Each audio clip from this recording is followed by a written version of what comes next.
Hello, this is David Jenkins, La Plata Town Council member from Ward 4. I will be your host for this podcast, providing updates about the La Plata Town Council meetings, issues we discuss, and those issues affecting you as residents, and other related activities and issues. You can also follow me on my Facebook page, D. Jenkins, LP Town Council Ward 4. Please note the Town Council has work sessions each month on the second and third Tuesday, with our business meeting on the fourth Tuesday.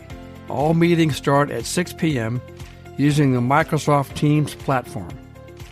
Meeting agendas can be accessed through our town website, and all meetings are recorded. So now let's get started with our latest update.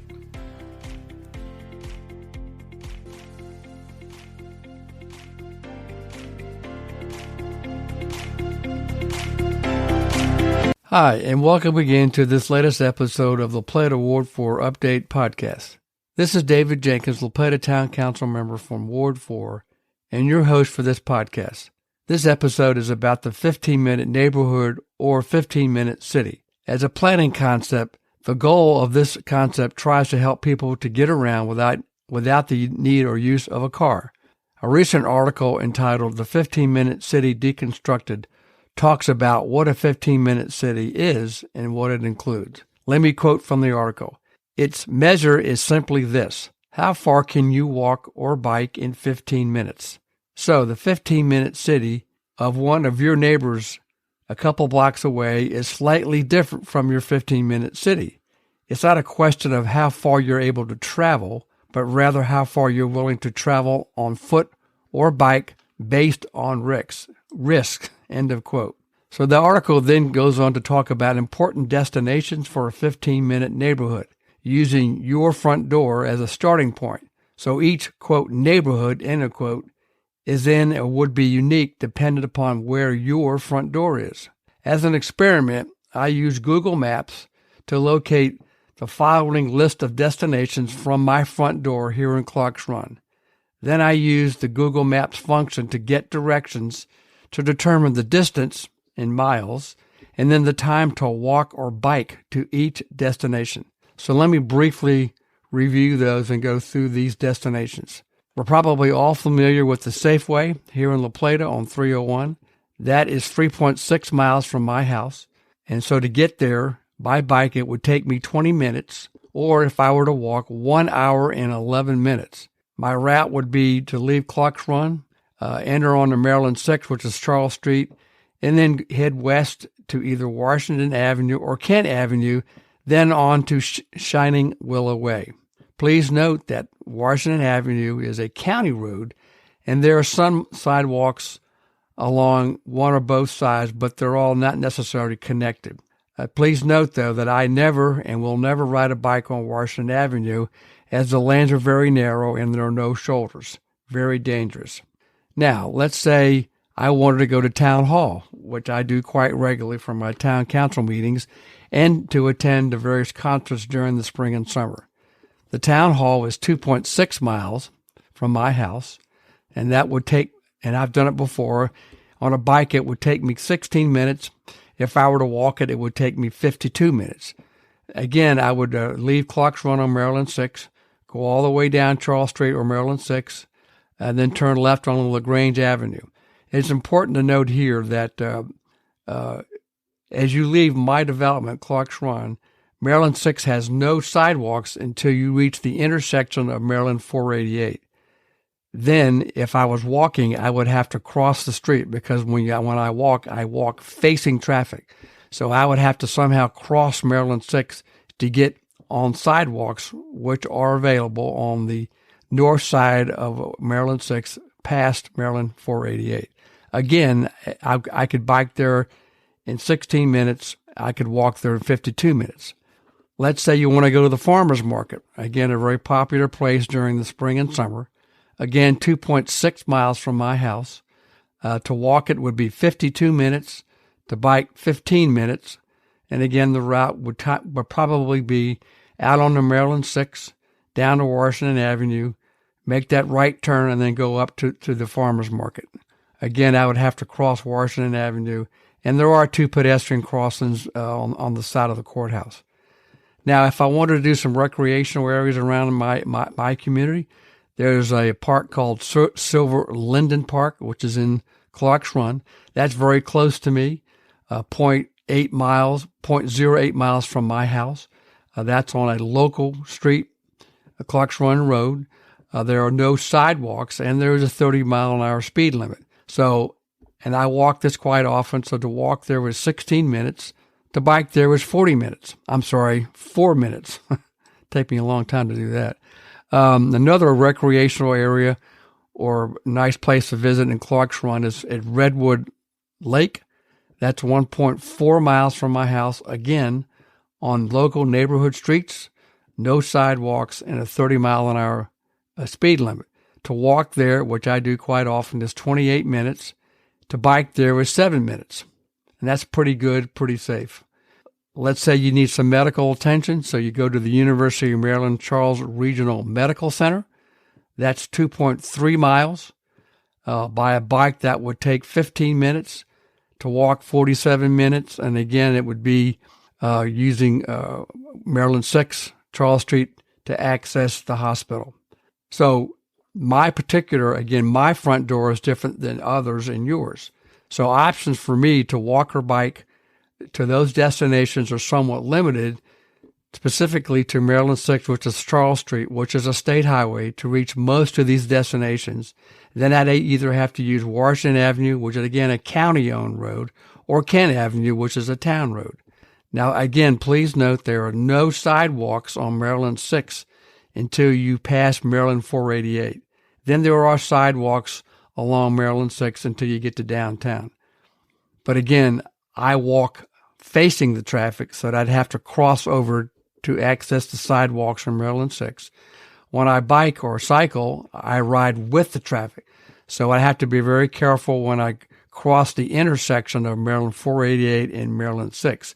That is a signalized intersection, and there is a right turn there. So I have to be very careful when I cross that intersection.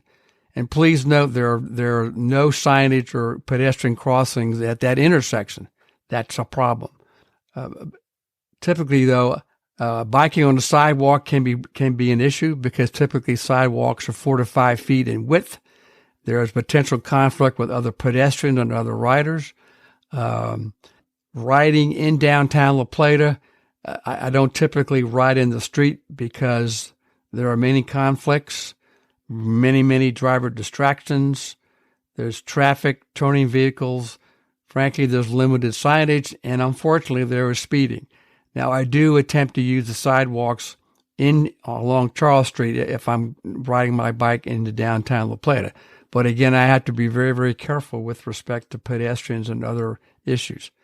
So having a walkable community or having a 15-minute neighborhood is terrific. If we could get to these destinations, if we could walk or bike to them comfortably, and is it safe to get to all this stuff?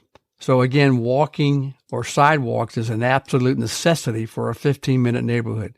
So in my judgment, my view, we need to really focus on sidewalks, strengthening those sidewalks, proper pedestrian crossings with signage, and frankly, slowing down traffic on Charles Street, Maryland 6, again, a state highway, and on Washington Avenue, a county road, and also within our own residential streets. I'm sure you've all experienced speeders in your neighborhood. I certainly have here in Clark's Run. In fact, a walkable La Plata is a goal within the town's 2020 comprehensive plan. So what are we to do? I will refer you back to my previous podcast, which was posted on March the 10th, which talked about La Plata's 2023 Maryland Department of Transportation priorities. But let me now focus on some of those projects that are specifically related to pedestrian safety.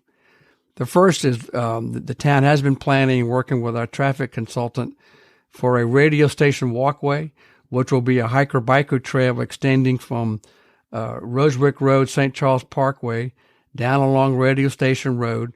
It will then intersect with Maryland 488, go in front of the existing Agricopia community, and then link up with the sidewalk system on Charles Street, and then would end up on Willow Lane and providing access to the school site as well as to the new Pine Grove community currently under construction. There's also a major effort with respect to Charles Street, again, Maryland 6, which is a state highway. The first is the installation of 2 pedestrian warning beacons, which is scheduled for installation this summer, hopefully by June, by the State Highway Administration. These will be located at 2 existing pedestrian crossings, one in front of the hospital and the other one in front of Port Tobacco Theaters, or the Port Tobacco Players Theater at North Oak Avenue. Also related to Maryland 6, in the state budget, and hopefully it'll remain in the new fiscal year, there is a comprehensive study of Maryland 6 from where it intersects with Crane Highway all the way to Maryland 488 or La Plata Road. And this will be a review of all the safety issues along that corridor, including the access issues to Hickory Lane, also the timing of the current signals at Garrett Avenue and Maryland 488, and I believe they'll be looking at a left-hand turning lane onto Garrett Avenue from Charles Street as you head back into town. And in fact, this study has kicked off. The town staff, as well as the county and the Board of Education, has met in late February with the State Highway Administration and their consultant team. So we hope to have more information on how that progresses. The final project is Maryland 488, again, a state highway. There's been a request for the installation of a hiker-biker trail, which again relates to the radio station hiker-biker trail that the town is currently designing, and then also looking at crosswalk to the pedestrian path to Tillman Lake, which is a town park, and access to and from that park from Kings Grant, and that intersection or the traffic issue with respect to the entrance at Kings Grant. And the state is looking at the installation of a traffic signal and or a roundabout at the Maryland 488 radio station road intersection. Another project that's at a local level is that the town staff has been working with the Charles County staff and looking at a project to install sidewalks along Washington Avenue. I know this has been in the works a long time, but hopefully this will continue to move forward. As you can probably realize, the issue will be funding of this project and the impact on adjacent properties. So, in my view, we really do need to rethink how we grow. This includes changing our zoning ordinance to allow more mixed-use development that encourages walking. And I had a prior podcast about that issue. More important, or as important, is the need for the State Highway Administration to change their design standards. Unfortunately, they design streets and highways to obtain for speed and the maximum amount of traffic that they can carry through these roads, on their roads, and unfortunately, from my view, at the expense of safety and walkability. So now there's a time and a need for change and a commitment for a real walkable community, not only for La Plata, but frankly, Charles County as well. And this part of this solution is a land use transportation connection, and that we perhaps need to think about how we can develop more jobs here locally rather than driving to work. Close to 70% of Charles County residents who live here don't work here. So they get in their cars and they drive every morning to and come home every night. They drive outside the county for work. And we can certainly appreciate that when you see the traffic in the peak hours in the morning driving up 301 through Brandywine. So unfortunately, this is a long-term issue, but it does take time, perseverance, and a commitment. But in my view, we need to start, and hopefully we can start here in La Plata. So my ask of you, well, what do you want? What do you want La Plata and Charles County to be? I would ask you to be engaged in your community. It is your community. Again, thanks for listening, and please email me your comments, questions, suggestions and observations at djenkins@townlaplata.org. Thanks again, and I hope to hear from you soon.